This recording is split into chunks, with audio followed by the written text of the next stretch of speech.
11월 6일 금요일 기도로 큐티 시작합니다. 하나님, 고단한 제 삶에서 가장 큰 위로와 소망은 주님과 영원히 함께 사는 것입니다. 부활의 산 소망 되신 주님을 바라보며 죽음 앞에서 슬픔으로 무너지지 않게 하시고 영광 중에 다시 오실 주님이 부르실 때까지 인내하며 살면서 믿음으로 승리하게 하소서. 예수님의 이름으로 기도드립니다. 아멘.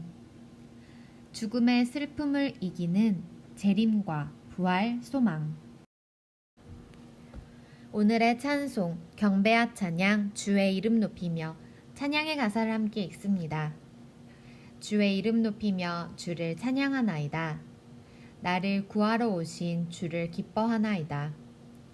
하늘 영광 버리고 이 땅 위에 십자가를 지시고 죄 사했네. 무덤에서 일어나 하늘로 올리셨네. 주의 이름 높이리. 아멘. 데살로니가전서 4장 13절에서 18절 말씀. 형제들아, 자는 자들에 관하여는 너희가 알지 못함을 우리가 원하지 아니하노니 이는 소망 없는 다른 이와 같이 슬퍼하지 않게 하려 함이라. 우리가 예수께서 죽으셨다가 다시 살아나심을 믿을진대 이와 같이 예수 안에서 자는 자들도 하나님이 그와 함께 데리고 오시리라. 우리가 주의 말씀으로 너희에게 이것을 말하노니 주께서 강림하실 때까지 우리 살아남아 있는 자도 자는 자보다 결코 앞서지 못하리라. 주께서 호령과 천사장의 소리와 하나님의 나팔 소리로 친히 하늘로부터 강림하시리니 그리스도 안에서 죽은 자들이 먼저 일어나고 그 후에 우리 살아남은 자들도 그들과 함께 구름 속으로 끌어올려 공중에서 주를 영접하게 하시리니 그리하여 우리가 항상 주와 함께 있으리라. 그러므로 이러한 말로 서로 위로하라. 아멘. 오늘의 말씀 요약. 예수님이 죽으셨다가 다시 살아나신 것처럼 하나님이 자는 성도들도 예수님과 함께 데려오실 것입니다. 주님이 하늘에서 내려오시면 죽었던 성도들이 먼저 일어나고 살아있는 성도가 이후 들려 올라가 공중에서 그분을 만날 것입니다. 그 후 성도들은 영원히 주님과 함께 있을 것입니다. 본문 해설, 믿음으로 살다가 자는 사람들, 4장 13절에서 14절에 관한 내용. 부활과 영생을 알지 못하는 사람에게 육체의 죽음은 절망이요 끝입니다. 당시 데살로니가 성도들은 개인적으로 뿐만 아니라 역사적으로도 복음을 처음 받아들인 이들이었습니다. 그들은 부활과 영생에 대한 이해가 부족해 예수님 재림 이전에 죽는 것에 대해 염려했습니다. 바울은 예수님을 믿고 영생을 소유한 사람은 육신이 죽었어도 소멸하는 것이 아니기에 죽은 자를 잠든 사람들로 비유해 설명합니다. 그들은 새로운 몸을 입고 다시 살 것인데 이를 보증하는 것이 예수님의 부활입니다. 그러므로 성도의 죽음을 보고 절망적 슬픔에 빠지는 것은 바른 믿음이 아닙니다. 잠시 보지 못해 안타까워할 뿐 소망 없는 비탄에 잠겨서는 안 됩니다. 성도에게 죽음은 그리스도와 함께하는 부활 영광의 시작입니다. 잠시 멈추고 질문에 답해주세요.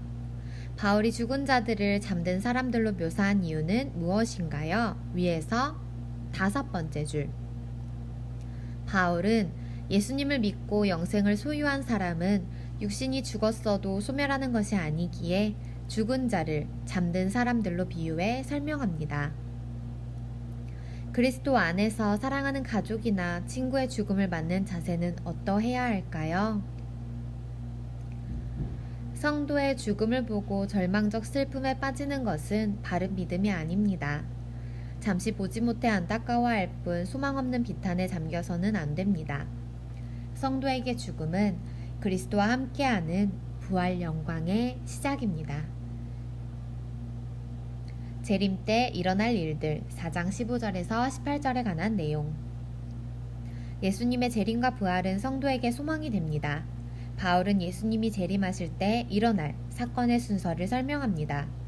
호령과 천사장의 소리, 하나님의 나팔 소리가 울릴 때 예수님이 하늘로부터 강림하십니다.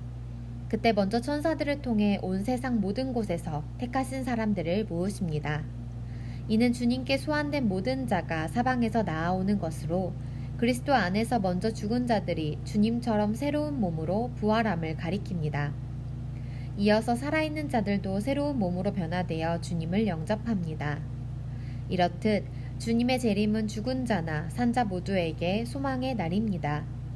우리는 사나 죽으나 주님의 것입니다. 잠시 멈추고 질문에 답해주세요. 예수님의 재림 때 어떤 일들이 일어나나요? 첫 번째 줄. 바울은 예수님이 재림하실 때 일어날 사건의 순서를 설명합니다. 호령과 천사장의 소리, 하나님의 나팔 소리가 울릴 때 예수님이 하늘로부터 강림하십니다.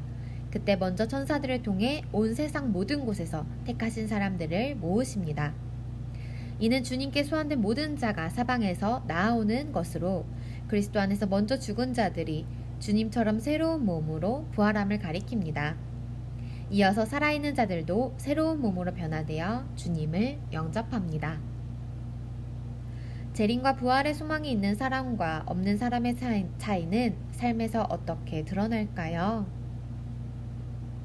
주님의 재림은 죽은 자나 산 자 모두에게 소망의 날이 됩니다. 이 사실을 기억하며 살아갈 때 소망이 없는 것과 있는 삶이 어떤 차이를 가져오는지 우리 각자 생각하고 정리하는 시간 가져주시기 바랍니다. 묵상 에세이 위기를 돌파하는 부활 신앙 부활 김은국 우리가 전할 기독교의 압축 파일은 바로 우리의 죄 문제를 해결해주는 예수 그리스도의 죽으심과 부활을 믿는 것이다. 모태 신앙인이던 나는 고등학생 때 기독교에 대한 회의감을 느꼈다. 독재 정권하의 현실이 너무 갑갑한데 기독교는 피안의 세계만 이야기하고 죽으면 천국 간다고만 하는 것 같았다. 우리가 살아 숨쉬는 현실은 너무 복잡한데 왜 죽은 다음에 천국 간다고 할까 의아했다. 그러나 신학대학교에 들어가 성경을 제대로 공부하면서 천국은 죽어야만 가는 곳이 아니라 현실에서 누릴 수 있고 부활은 바로 지금 현실에서부터 누리는 것임을 깨달았다. 그런 영생관을 가지며 나의 현실 생활은 강력해지고 단단해졌다. 부활의 능력으로 현실의 위기를 담대히 돌파해 가는가? 침체된 직장 생활을 돌파할 힘을 예수님의 부활로부터 얻는가? 이해할 수 없는 고난과 암울하고 절망스러운 현실에서 부활을 믿지 않는 사람과 아무런 차이를 보이지 않는다면 과연 참되게 부활을 믿는 것인가? 십자가와 부활신앙은 인생의 위기 앞에서 우리를 완전히 다른 사람으로 만든다. 부활의 능력으로 문제를 넘어서는 사람은 현실에서 예수 그리스도의 이김에 참여하는 것이다. 우리는 바로 지금 승리를 누릴 뿐 아니라 종국의 그리스도의 재림 때 완전히 이길 것이다. 현재 자신이 처한 어떤 형편에서든지 부활의 능력을 견고히 신뢰하라. 한 절 묵상 데살로니가전서 4장 13절에서 14절에 관한 묵상. 인간은 종교와 철학을 동원해 죽음의 문제를 해결하고자 했습니다. 하지만 깊은 연구와 고민, 고행으로도 끝내 죽음의 문제는 해결하지 못했습니다. 그래서 인간은 태어나 반드시 죽는다는 피할 수 없는 사실 앞에 절망했습니다. 하지만 죽음을 이기시고 부활하신 예수 그리스도를 믿는 그리스도인에게 죽음은 절망이 아닌 소망입니다. 죽음 뒤에 우리를 기다리는 것은 그리스도와 함께할 부활의 영광, 영원한 생명입니다. 예수님이 닦아놓으신 길 외에는 하나님께로 나아갈 방도가 없다.